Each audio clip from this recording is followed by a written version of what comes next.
السلام علیکم.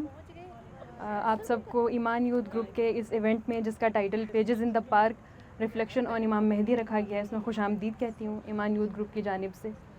اس پروگرام کے ہمارے 3 سیگمنٹس ہیں. پہلا جو سیگمنٹ ہے اس میں بک ریویو دینا ہے. ہمارے ساتھ کچھ لسٹ شیئر کی گئی تھی بکس کی محرم اور ظفر کے مہینے میں، جس کو ہم نے پڑھنا تھا اور بک ریویو دینا تھا. تو ہمارے ممبرس میں سے اور بھی لوگوں میں سے جنہوں نے بک پڑھی ہیں، تو وہ جن میں سے وہ ریویو دینا چاہتے ہیں تو وہ آج یہاں پہ آ کے اپنا ریویو دے سکتے ہیں. اور سیکنڈ جو اس کا سیگمنٹ ہے وہ میم راضیہ کے ساتھ کوشچن آنسر سیشن ہوگا ہم لوگ کا. آپ لوگ کوئی سوالات پوچھنا چاہتے ہیں تو آپ ان سے پوچھ سکتے ہیں. اور جو تیسرا سیگمنٹ اس کا ہے وہ دسترخوان امام مہدی علیہ السلام ہے، جس کے بارے میں آپ کو پھر ہمارے ممبرس بتائیں گے کہ اس میں کیا کیا ہے کیا کیا نہیں. تو سب سے پہلے بک کا جو ریویو ہے وہ میں دینا چاہوں گی. جس بک کا ریویو میں دینا چاہوں گی اس کا نام ہے 250 سالہ انسان. اچھا، یہ بک جو ہے ہمیں ڈیپ انسائٹ دیتی ہے کس کے بارے میں؟ اسلامک ہسٹری کے بارے میں اور اسلامک ریولیوشن کے بارے میں. یہ کتاب امام علی علیہ السلام سے لے کر امام حسن عسکری علیہ السلام تک کے جو ادوار ہیں ان کا احاطہ کرتی ہے. اہل بیت کی زندگی اور جد و جہد کو ایک مسلسل تحریک کے طور پر پیش کرتی ہے، ایک ریولیوشن کے طور پر. اچھا، اگر اس کے ہم ٹاپک کی بات کریں، اس کے مین تھیم کی بات کریں، تو اس بک میں ائمہ اہل بیت کے ریولیوشنری اسٹرگل کے بارے میں بتایا گیا کہ کس طرح سے انہوں نے اسٹرگل کی اور ایک ریولیوشن جو ہے پھر آیا.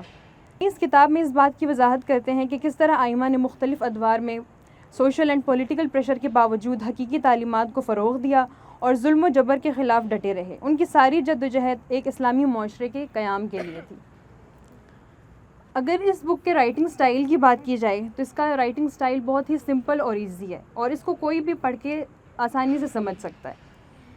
اس بک کے لیسن اور میسیجز کی اگر ہم بات کریں تو کتاب کا جو ایک اہم پیغام ہے وہ یہ ہے کہ اسلامی تحریک کبھی ختم نہیں ہوئی، بلکہ مختلف ادوار میں مختلف صورتوں میں جاری رہی ہے.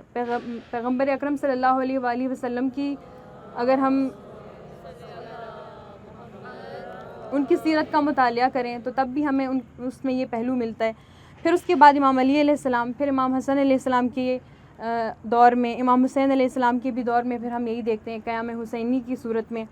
اور اس طرح امام سجاد علیہ السلام کے دور میں بھی دیکھتے ہیں کہ ان کو اس طرح سے حکومت ایک قائم کرنے کا موقع تو نہیں ملا، لیکن پھر بھی انہوں نے صحیفہ سجادیہ کے طور پہ مسلم امت کی اور ہم مسلمانوں کی جو ہے وہ رہنمائی کس طرح سے کی، اور وہ قیامت تک آنے والے مسلمانوں کے لیے وہ رہنمائی کرتے رہے ہیں.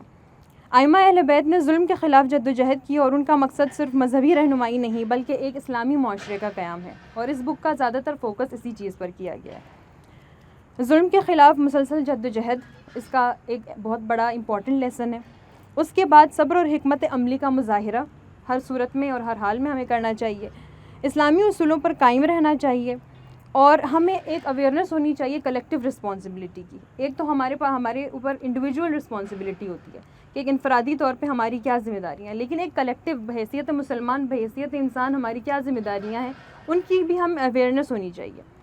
5 جو اس کا ایک امپورٹنٹ لیسن ہے وہ ہے انقلاب کا تسلسل، کہ رسول پاک صلی اللہ علیہ وآلہ وسلم کی زندگی سے لے کر امام زمانہ کے اس دور تک بھی، اور ابھی جب ان کا ظہور ہوگا تو تب بھی ہم دیکھیں گے کہ انقلاب کا ایک تسلسل ہے.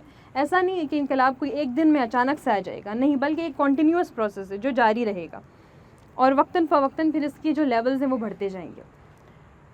6 جو اس کا لیسن ہے وہ ہے قیادت کا اخلاقی پہلو، کہ اگر کوئی بھی آج کے دور میں قیادت کرتا ہے، کوئی بھی کسی بھی انسٹیٹیوٹ کا لیڈر ہو، کسی ملک کا لیڈر ہو، تو اس کو یہ دیکھنا چاہیے کہ اخلاقی پہلو کیا ہیں قیادت کرنے کے، لیڈرشپ کے. تو وہ ہمیں کہاں سے پتہ چلیں گے؟ وہ ہمیں ائمہ کی زندگی کو پڑھ کے وہاں سے معلوم ہوں گے. اچھا، اگر اب ہم دیکھیں کہ ہم کیسے اپنی زندگی کے ساتھ اس چیز کو ریلیٹ کر سکتے ہیں اور ہم اس کو امام زمانہ کے ساتھ کیسے ریلیٹ کر سکتے ہیں ان سب کو، تو سب سے پہلی بات تو یہ کہ ظلم کے خاتمے کی جد و جہد کی اس تحریک میں آخری اور جو فیصلہ کن رہنما ہے وہ امام زمانہ کی ذات ہے.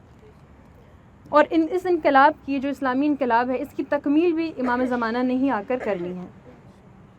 اور ائمہ کی سٹرگلز دراصل امام مہدی کے عالمی انقلاب کی بنیاد رکھ رہی ہیں، جس میں پوری دنیا میں عدل و انصاف کا نظام نافذ ہوگا.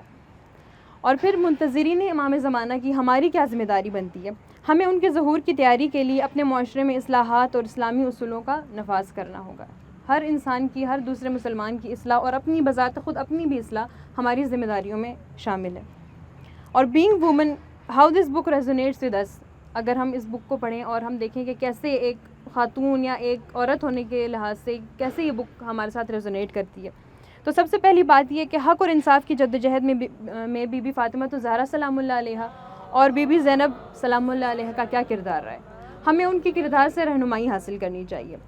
اور ظلم اور ناانصافی کے خلاف آواز اٹھانا ایک ضروری فریضہ ہے. اور ہمارا بھی آج کے اس دور میں ہم دیکھتے ہیں جہاں پوری دنیا میں ظلم اور بربریت ہر طرف ہے، تو ہمیں خاموش نہیں رہنا چاہیے. ایک عورت ہونے کے لحاظ سے اور بی بی فاطمہ اور سلام اللہ علیہ اور بی بی زینب سلام اللہ علیہ کی سیرت کو اگر ہم دیکھتے ہیں تو وہ بھی خاموش نہیں رہی. انہوں نے بھی اپنا پورا جو فریضہ تھا وہ ادا کیا. تو ان کی سیرت پر چلتے ہوئے ہمیں بھی اپنا فرض نبھانا چاہیے. پھر دوسری بات، صبر اور استقامت زندگی کے مختلف پہلوؤں میں ہمیں دکھانی چاہیے، چاہے وہ ہماری انفرادی زندگی میں ہو، چاہے وہ ازدواجی زندگی میں ہو، چاہے وہ پروفیشنل لائف میں ہو. صبر اور استقامت کا دامن کبھی بھی ہمیں نہیں چھوڑنا چاہیے اور اس میں مضبوط اور پرعزم رہنے کی ہمیں ضرورت ہے. تیسری چیز یہ کہ عزت اور وقار کی حفاظت ہم نے خود کرنی ہے اپنی. دنیاوی لالچ اور معاشرتی دباؤ کے بجائے دین کے اصولوں پر قائم رہنا چاہیے.